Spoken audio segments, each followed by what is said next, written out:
Hi friends, welcome back to Siri channel. ఈరోజు మనము బెల్లంతో గోధుమ దోశలు ఎలా తయారు చేసుకోవాలో చూద్దాం. దానికి కావాల్సిన ఇంగ్రీడియంట్స్: బెల్లము, గోధుమ పిండి, పించ్ ఆఫ్ బేకింగ్ పౌడర్.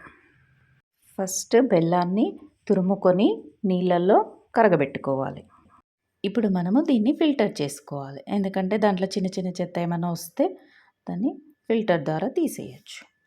మనం పిండి కలుపుకునేటప్పుడు దోశ పిండిలాగా మంచిగా రావాలి. అలా వస్తేనే దోశలు అతుక్కపోకుండా వస్తాయి, లేకపోతే ఇవి చాలా తొందరగా అతుక్కుంటాయి.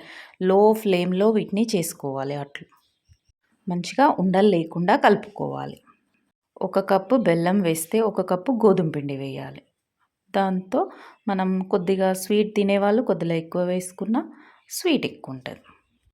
ఇవి మంచిగా మెత్తగా ఉంటాయి కాబట్టి చిన్నపిల్లలకి ఇష్టమైతే పెద్ద ఓల్డ్ ఏజ్ వాళ్ళకి కూడా చాలా బాగా నచ్చుతాయి.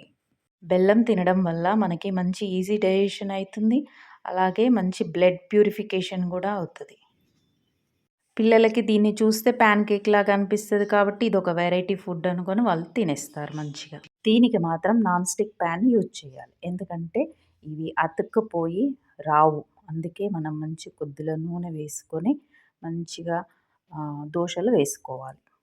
ఇవి చాలా జాగ్రత్తగా చేసుకోవాలి, ఎందుకంటే రావు దోశలు మనం వేసినా కానీ ప్యాన్కి అతుక్కపోయి చాలా కొద్దిగా కష్టమవుతుంది. అందుకు మనం జాగ్రత్తగా లో ఫ్లేమ్ పెట్టుకొని మాత్రమే ఈ దోశలు వేసుకోవాలి.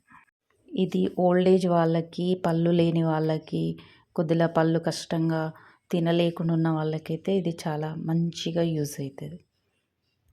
మనకు చూపించడం వీడియోలో చాలా ఈజీగా చూపిస్తారు, కానీ అవి అంత ఈజీగా రావు. గోధుమ దోశలు, బెల్లంతో గోధుమ దోశలు అంత ఈజీగా రావు, ఎందుకంటే అవి అతుక్కపోతాయి. మనం ఫ్లేమ్ ఎక్కువ పెట్టినా అవి అతుక్కపోతాయి. అందుకే మనం చాలా జాగ్రత్తగా చేసుకోవాలి వీటిని. ఫస్ట్ ప్యాన్ పెట్టినప్పుడు కొద్దిగా నూనె పోసుకొని, నేనేమో టిష్యూ పేపర్ తోటి ఇట్లా తుడిచాను. మీరు ఉల్లిగడ్డతోటైనా తుడుచుకోవచ్చు. దోశకు మనం వాడతాం కదా, యూజ్ చేస్తాం కదా, అట్లయినా చేసుకోవచ్చు, ఎందుకంటే దోశ మంచిగా వస్తుంది కాబట్టి.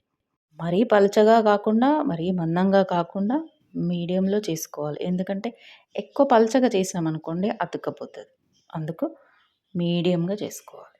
గోధుమ పిండి ఎంతైతే తీసుకున్నామో అంతే బెల్లం కూడా తీసుకోవాలి. 1 కప్ గోధుమ పిండి తీసుకుంటే 1 కప్ బెల్లం తీసుకోవాలి. దాన్ని బట్టి వాటర్ కలుపుకోవాలి. ఆ వాటర్ తోటే మనం పిండిని కలుపుకోవాలి. మళ్ళీ వేరే వాటర్ పోసి మళ్ళీ కలుపుకుంటే అప్పుడు మనకు చప్పగా అయిపోతుంది, ఇది తియ్యగా ఉంటుంది. దీనికైతే కరెక్ట్ సరిపోతుంది ఈ మెజర్మెంట్తో.